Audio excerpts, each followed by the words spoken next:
35వ గాథ. దున్నిగ్గః స లహునో యత్తకామనిపాతినో చిత్తస్స దమథో సాధు చిత్తం దంతం సుఖావహం.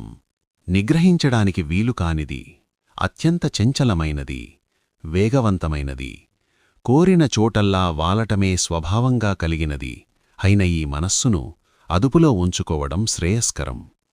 అలా చక్కగా అదుపు చేయబడిన మనస్సే నిజమైన సుఖాన్ని చేకూరుస్తుంది.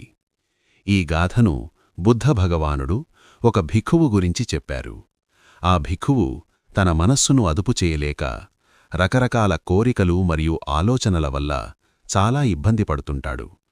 చివరకు తాను సన్యాస జీవితానికి పనికిరానేమో అని బాధపడుతున్న సమయంలో బుద్ధుడు అతనికి మనస్సు యొక్క చంచల స్వభావాన్ని వివరిస్తూ ఈ ఉపదేశం చేశారు. ఈ గాథలో బుద్ధుడు మనస్సు గురించి 3 ముఖ్యమైన పదాలను వాడారు. దున్నిగ్రహస్స. దీని అర్థం నిగ్రహించడం చాలా కఠినం. మనస్సును బలవంతంగా ఒకచోట నిలపడం, గాలిని పట్టుకోవడం లేదా ప్రవహించే నీటిని ఆపడం ఎంత కష్టమో అంత కష్టం. లహునో అంటే అత్యంత తేలికైనది మరియు వేగవంతమైనది. ప్రపంచంలో కాంతి కంటే వేగంగా ప్రయాణించేది మనస్సు మాత్రమే. ఒక క్షణంలో ఇక్కడ ఉంటే మరుక్షణంలో ఎక్కడో గతంలోనో లేదా భవిష్యత్తులోనో ఉంటుంది.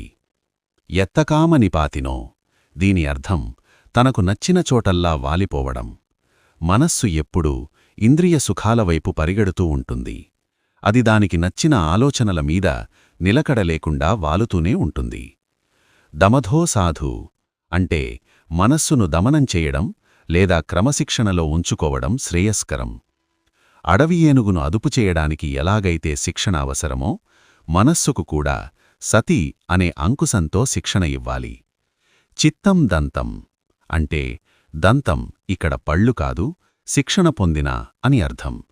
ఎప్పుడైతే మనస్సు అదుపులోకి వస్తుందో అది మన మాట వింటుంది. సాధారణంగా మనం బయటి వస్తువుల వల్ల సుఖం లభిస్తుందని అనుకుంటాం. కాని బుద్ధుడు ఈ గాథలో చిత్తం దంతం సుఖావహం అన్నారు. అంటే బయటి ప్రపంచంలో విజయం సాధించడం కంటే తన మనస్సుపై విజయం సాధించినవాడే అసలైన సుఖాన్ని పొందుతాడు.